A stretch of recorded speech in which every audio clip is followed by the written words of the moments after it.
Value ಏನು ಅಂತ ನಿಮಗೆ ಗೊತ್ತಿದೆಯಾ? ಸೊ ನಿಮ್ಮ ಬೆಲೆನ ಹೇಗೆ ಹೆಚ್ಚಿಸ್ಕೋಬೇಕು, ನಿಮ್ಮ ವ್ಯಾಲ್ಯೂನ ನೀವೇ ಹೇಗೆ ಡಿಗ್ರೇಡ್ ಮಾಡ್ಕೋಬಾರ್ದು, ಸೊ ಇದ್ರ ಬಗ್ಗೆ ನಾನು ಇವತ್ತು ಮಾತಾಡ್ತೀನಿ ಹಾಗೂ ನಿಮಗೆ ತಿಳಿಸ್ಕೊಡ್ತೀನಿ ಯಾವ ಥರ ಮಾಡಬೇಕು ಅಂತ ಅಂದ್ಬಿಟ್ಟು. ಸೊ ಈ ವಿಡಿಯೋನ ಕಂಪ್ಲೀಟ್ ಆಗಿ ನೋಡಿ, ಎಲ್ಲೂ ಸ್ಕಿಪ್ ಮಾಡಬೇಡಿ. ನಾನು ನಿಮ್ಮ ಶ್ರೇಯ, ನೀವು ನೋಡ್ತಾ ಇದ್ದೀರಾ mindset Kannada YouTube channel. Subscribe ಮಾಡಿ ಆ್ಯಂಡ್ ಬನ್ನಿ ಈ ವಿಡಿಯೋನ ಸ್ಟಾರ್ಟ್ ಮಾಡೋಣ. ನಾನು ಸ್ಕೂಲಲ್ಲಿದ್ದಾಗ ಈ ಇಂಟರ್ ಸ್ಕೂಲ್ ಗೇಮ್ಸ್ ಇರುತ್ತಲ್ವಾ, ಸೊ ನಮ್ದೊಂದು ಖೋ ಟೀಮ್ ಇತ್ತು, ಓಕೆನಾ.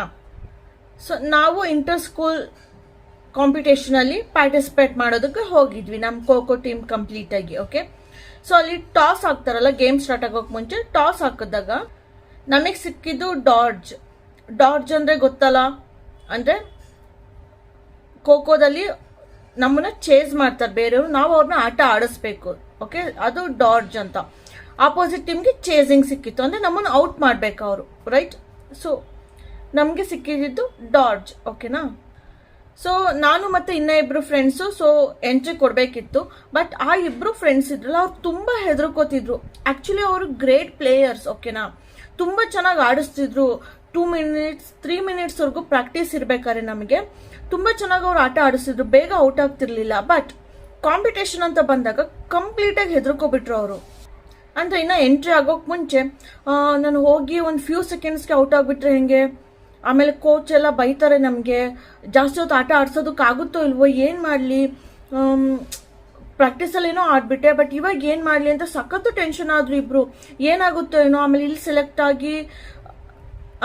ಸೆಲೆಕ್ಟ್ ಆದರೆ ನೆಕ್ಸ್ಟು ಅವ್ರನ್ನ ಕಾಂಪಿಟೇಷನ್ಗಳಿಗೆ ಕಳಿಸ್ತಾರೆ. ಆ್ಯಂಡ್ 3 ರೌಂಡ್ಸ್ ಇರುತ್ತೆ, ರೈಟ್. ಫೈನಲ್ ರೌಂಡ್ವರೆಗೂ ನಮ್ಮನ್ನ ಇಟ್ಕೋತಾರೆ, ಇಲ್ಲಾಂದ್ರೆ ಎಕ್ಸ್ಟ್ರಾ ಪ್ಲೇಯರ್ನ ಆ್ಯಡ್ ಮಾಡಿಬಿಟ್ರೆ ಏನು ಮಾಡೋದು. ಸೊ ಈ ಥರ ತುಂಬ ಯೋಚನೆ ಮಾಡಿಬಿಟ್ರು ಅವರು, ತುಂಬ ಹೆದರ್ಕೊಬಿಟ್ರು. ನಾನು ಕಾಮಾಗೇ ಇದ್ದೆ. ಸೊ ಕೇಳಿದ್ರು, ನೀನೇನಕ್ಕೆ ಶ್ರೇಯ, ಏನೋ ಹೆದರ್ಕೋತಾನೂ ಇಲ್ಲ, ನಿನ್ನ ಮುಖದಲ್ಲಿ ಟೆನ್ಷನ್ನು ಇಲ್ಲ, ಬೇಗ ಔಟ್ ಆದರೆ ಏನು ಮಾಡ್ತೀಯಾ ಏನು ಅಂತ ನನ್ನನ್ನು ಕೇಳಿದ್ರು ಅವರು. ನಾನು ಹೇಳಿದೆ, ಇದು ಜಸ್ಟ್ ಗೇಮ್ ಅಲ್ವಾ, ಸೋತ್ರು ಓಕೆ ಗೆದ್ರು ಓಕೆ, ಯಾರಾದರೂ ಒಬ್ರು ಗೆಲ್ಲೇಬೇಕು, ಇನ್ನೊಬ್ರು ಸೋಲ್ಲೇಬೇಕು ಅಲ್ವಾ ಗೇಮ್ ಅಂದಮೇಲೆ. ಸೊ ಸೋತ್ರೆ ಇನ್ನೂ ಚೆನ್ನಾಗಿ ಪ್ರಾಕ್ಟೀಸ್ ಮಾಡೋಣ, ಏನು ತಪ್ಪು ಮಾಡಿದ್ವಿ, ಎಲ್ಲಿ ನಮ್ಮ ಒಂದು ಏನು ಗೇಮಲ್ಲಿ ತಪ್ಪು ಮಾಡಿದ್ವಿ, ಯಾವ ಪ್ಲೇಸಲ್ಲಿ ಯಾವ ಒಂದು ಆ್ಯಕ್ಷನ್ ನಮ್ಮಿಂದ ತಪ್ಪಾಯಿತು ಅನ್ನೋದನ್ನ ನಾವು ತಿದ್ಕೊಂಡು ಇನ್ನೂ ಚೆನ್ನಾಗಿ ಆಟ ಆಡೋದನ್ನ ಕಲಿಯೋಣ. ಗೆದ್ರೆ ಆಬ್ವಿಯಸ್ಲಿ ನೆಕ್ಸ್ಟ್ ಸ್ಟೇಜಸ್ಗಳಿಗೆ ಹೋಗ್ತೀವಿ, taluk level, state level, district level, so ಈ ಥರ ಎಲ್ಲ ಬರುತ್ತಲ್ಲ. ಸೊ ಅದಕ್ಕೆ ಹೋಗ್ತೀವಿ ಅಷ್ಟೇ. ಏನು ತಲೆ ಹೋಗೋ ಅಂಥದ್ದು ಏನಿದೆ, ಏನು ಸಾಯಿಸ್ಬಿಡ್ತಾರೆ, ಏನು ಮಾಡ್ತಾರೆ ನಮ್ಮನ್ನ, ಲೆಟ್ಸ್ ಪ್ಲೇ. ಏನು ಬೈದ್ರೆ ಕೋಚ್ ಅಲ್ವಾ ಬೈಯೋದು, ಓಕೆ. ಯಾರು ಇಲ್ಲಿ ಪರ್ಫೆಕ್ಟ್ ಇರೋದಿಲ್ಲ, ಕಲಿಯೋಣ ಮತ್ತೆ ಅಷ್ಟೇ. ಅವ್ರಿಗೆ ನಮ್ಮ ಮೇಲೆ ನಂಬಿಕೆ ಇರೋದ್ರಿಂದಲೇ ನಮ್ಮನ್ನು ಫಸ್ಟ್ ಆಡೋದಕ್ಕೆ ಬಿಟ್ಟಿರ್ತಾರಲ್ವಾ, ಕರೆಕ್ಟ್. ಅಲ್ಲಿ ಟೀಮ್ ಇರುತ್ತೆ ಆ್ಯಕ್ಚುಲಿ, ಫಸ್ಟ್ 3 ಮೆಂಬರ್ಸ್ ಹೋಗೋದು, ಅವ್ರು ಔಟ್ ಆದ್ಮೇಲೆ ನೆಕ್ಸ್ಟ್ 3 ಮೆಂಬರ್ಸ್ ಇಷ್ಟು ನಿಮಿಷ ಅಂತ ಇರುತ್ತೆ, ಅಷ್ಟು ನಿಮಿಷ ಆಟ ಆಡಿಸ್ಬೇಕು. ಸೊ ಯಾರು ಜಾಸ್ತಿ ಆಡಿಸ್ತಾರೆ ಸೊ ಅವ್ರ ಟೀಮ್ಗೆ ಒಂದು ಪಾಯಿಂಟ್ ಅಂತ ಫೈನಲ್ ರೌಂಡ್ವರೆಗೂ, ಓಕೆನಾ. ಸೊ ಆ ಥರ ಇರುತ್ತಲ್ವಾ, ಖೋ ಗೊತ್ತಿರುತ್ತೆ ಎಲ್ರಿಗೂ ನಿಮಗೆ.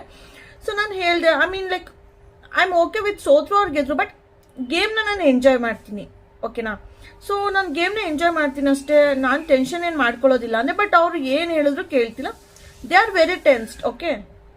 ಹೇಗೆ ಅವರು ತುಂಬ ಎದುರುಕೊಂಡಿದ್ರು, ಅವ್ರ ಮೇಲೆ ಅವ್ರಿಗೆ ನಂಬಿಕೆ ಇಲ್ಲ, ಅವ್ರ ವ್ಯಾಲ್ಯೂನೇ ಅವ್ರು ಡಿಗ್ರೇಡ್ ಮಾಡ್ಕೊಬಿಟ್ಟಿದ್ರು.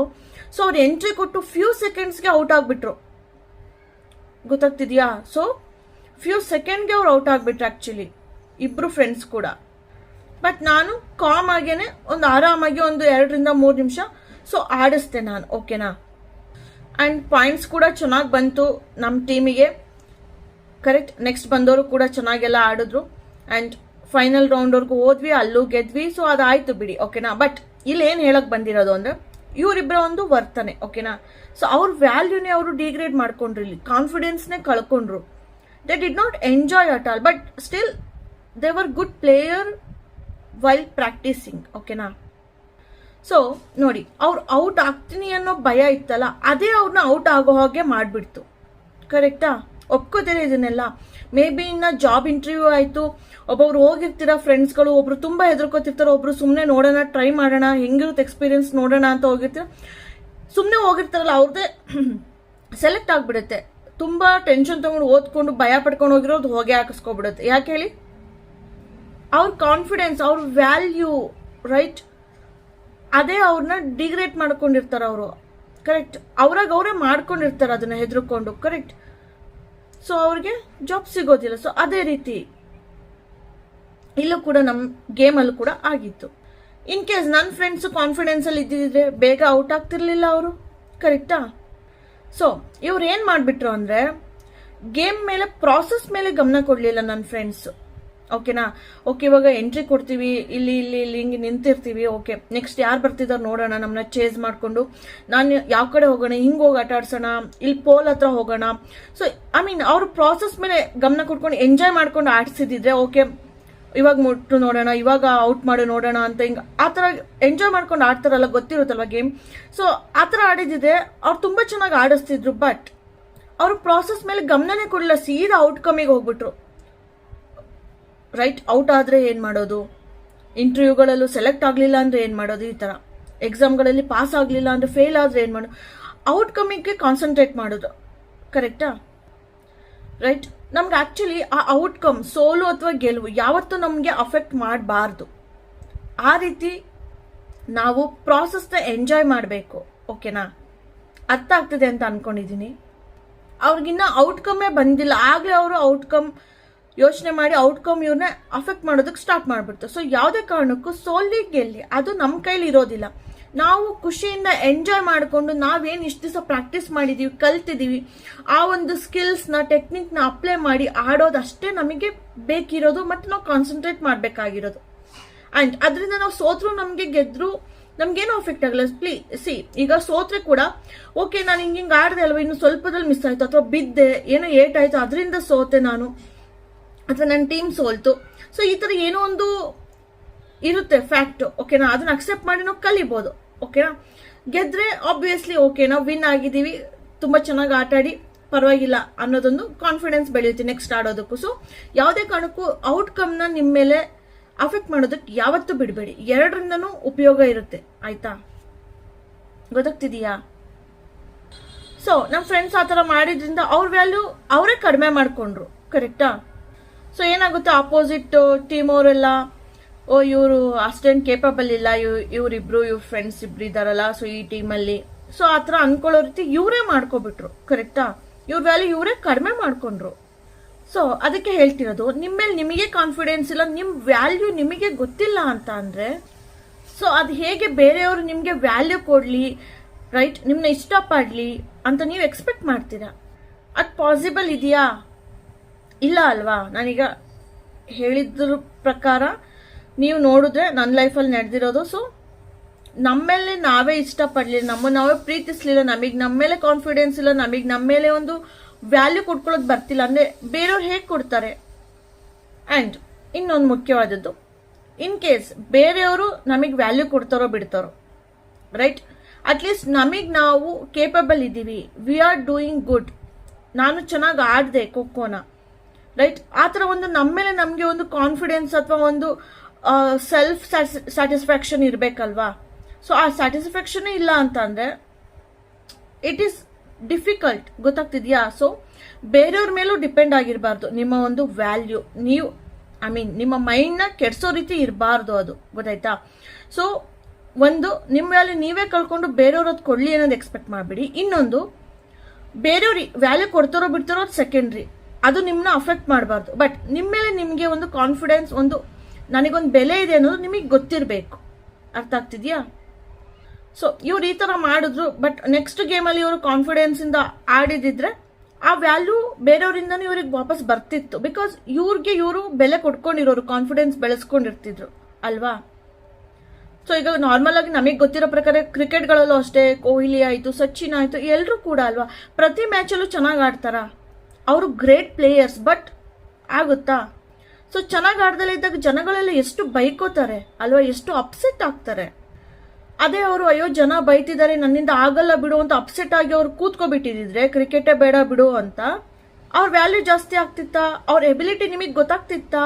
ಅಥವಾ ಅವ್ರ ಎಬಿಲಿಟಿ ಅವ್ರಿಗೆ ಗೊತ್ತಾಗ್ತಿತ್ತಾ? ಸೊ ಅವರೆಲ್ಲರೂ ಜನಗಳು ಏನಂತಾರೆ ಅನ್ನೋದನ್ನ ಅವರ ಮನಸ್ಸಿನ ಮೇಲೆ, ಮೈಂಡ್ ಮೇಲೆ ಅಫೆಕ್ಟ್ ಆಗೋದಕ್ಕೆ ಅವ್ರು ಬಿಡೋದಿಲ್ಲ ಯಾವತ್ತೂ. ಪಾಠ ಕಲಿತಾರ ಅವರು.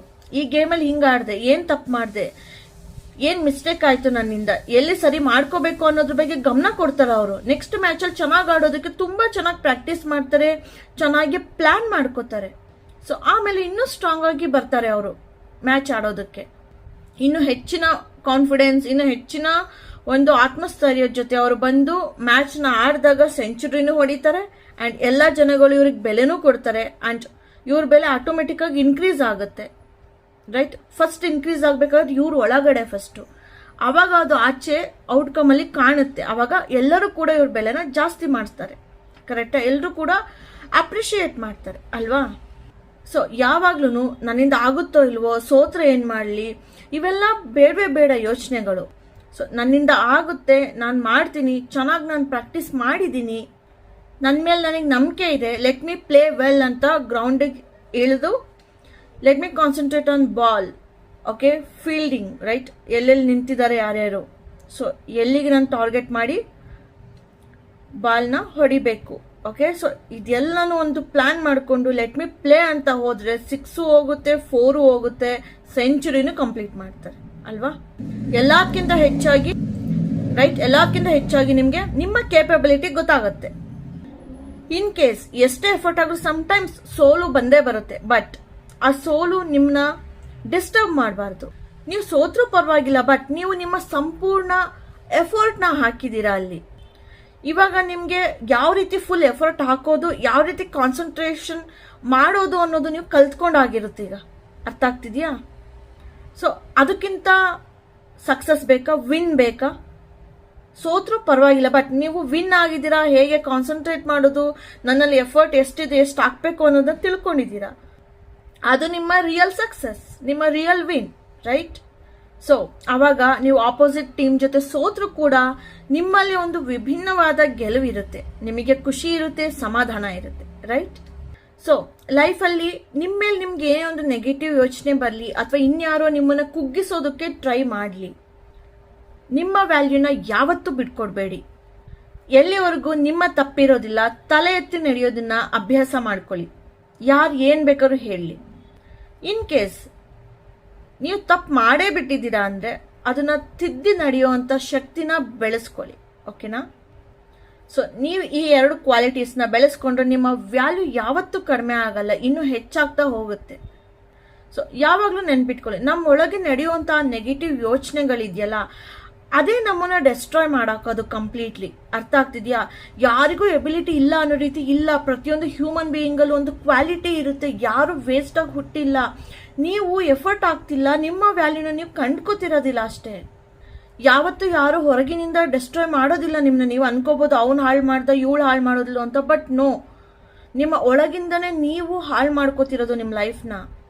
ಸೊ ಆಂತರಿಕವಾಗಿ ಸ್ಟ್ರಾಂಗ್ ಆಗೋದನ್ನ ಕಲ್ತ್ಕೊಳ್ಳಿ ಫಸ್ಟ್. ಓಕೆನಾ? ಆವಾಗ ಔಟ್ಸೈಡಲ್ಲಿ ಯಾವ ಜನ ಏನಂದ್ರೂ ಕೂಡ ನೀವು ಐ ಡೋಂಟ್ ಕೇರ್ ಅನ್ನೋ ರೀತಿ ಆಗ್ಬಿಡ್ತೀರ. ಸೊ ಈ ಥರ ಒಂದು ನಿಮ್ಮ ಒಂದು ಕ್ಯಾರೆಕ್ಟರ್ನ ಬೆಳೆಸ್ಕೊಂಡಾಗ ಅಥವಾ ಬದಲಾಯಿಸ್ಕೊಂಡಾಗ, ಗೇಮಲ್ಲೇ ಆಗಿರ್ಬೋದು, ಲೈಫಲ್ಲೇ ಆಗಿರ್ಬೋದು, ತುಂಬ ಚೆನ್ನಾಗಿ ನೀವು ಪರ್ಫಾರ್ಮ್ ಮಾಡ್ತೀರಾ. ಆ್ಯಂಡ್ ಆಬ್ವಿಯಸ್ಲಿ ನಿಮ್ಮ ವ್ಯಾಲ್ಯೂ ಜಾಸ್ತಿ ಆಗುತ್ತೆ, ಜಾಸ್ತಿ ಮಾಡ್ಕೋತೀರ.